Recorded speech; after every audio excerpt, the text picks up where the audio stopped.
ಗೊತ್ತಿದೆಯಾ ಹೇಗೆ? ಸೌಕರ್ಯಗಳನ್ನು ಕೊಡೋದು ಸರ್ಕಾರದ ಜವಾಬ್ದಾರಿ. ಒಂದು ನಿಮಿಷ ಬ್ರದರ್, ಯಾರಾದರೂ ಬಂಡವಾಳ ಹಾಕಂತವ್ರು ಬಂದರೆ ಇವರು ಮಂತ್ರಿಗಳು ಅಲ್ಲೆಲ್ಲೋ ಯಾವುದೋ ಬೇರೆ ರಾಜ್ಯಗಳಲ್ಲಿ ಕೊಡ್ತಕ್ಕಂಥ ಸಬ್ಸಿಡಿ ಸ್ಕೀಮ್ಗಳು, ಇನ್ಫ್ರಾಸ್ಟ್ರಕ್ಚರ್ಸ್ ಯಾವ ರೀತಿ ಬಿಲ್ಡಪ್ ಮಾಡ್ತಾರೆ ಅದ್ರ ಬಗ್ಗೆ ಹೇಳಿದರೆ, ಅವ್ರ ಗಮನಕ್ಕೆ ತಂದರೆ, ನನಗಿದೇನು ಹೇಳೋಕ್ಕೆ ಯಾಕೆ ಬಂದಿದ್ದೀರಿ, ಹೋಗಿ ಅಲ್ಲೇ ಮಾಡ್ಕೊಳ್ಳಿ, ನಿಮ್ಮನ್ನ ಯಾರು ಕರೆದಿರೋದು, ಈ ರೀತಿ ಮಾತಾಡಿದಾಗ ಯಾರು ಬರ್ತಾರೆ?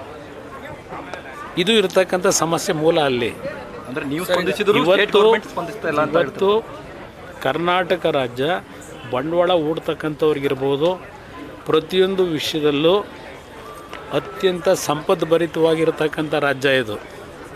ಇಂಥ ರಾಜ್ಯದಲ್ಲೂ ಇವತ್ತು 136 ಸ್ಥಾನವೋ 140 ಸ್ಥಾನವೋ ಇರ್ತಕ್ಕಂಥ ಈ ಕಾಂಗ್ರೆಸ್ ಸರ್ಕಾರ ಬಹುಶಃ ಕಳೆದ 2 ವರ್ಷದ ಅವಧಿ. ಈಗೆಲ್ಲ ನಾವು ಬಂದಾಗ ಆರ್ ಎಸ್ ಎಸ್ ಅಂತಾರೆ.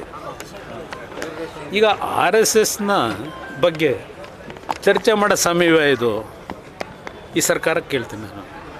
ಇವತ್ತು ಹಲವಾರು ಸಮಸ್ಯೆಗಳನ್ನು ನಾವು ಇಟ್ಕೊಂಡು ಇವತ್ತು ಯಾವುದೋ ಸಂಘಟನೆ ಬಗ್ಗೆ ನೀವು ಚರ್ಚೆ ಮಾಡೋದ್ರಿಂದ ಜನತೆಗೇನು ಸಿಗುತ್ತೆ?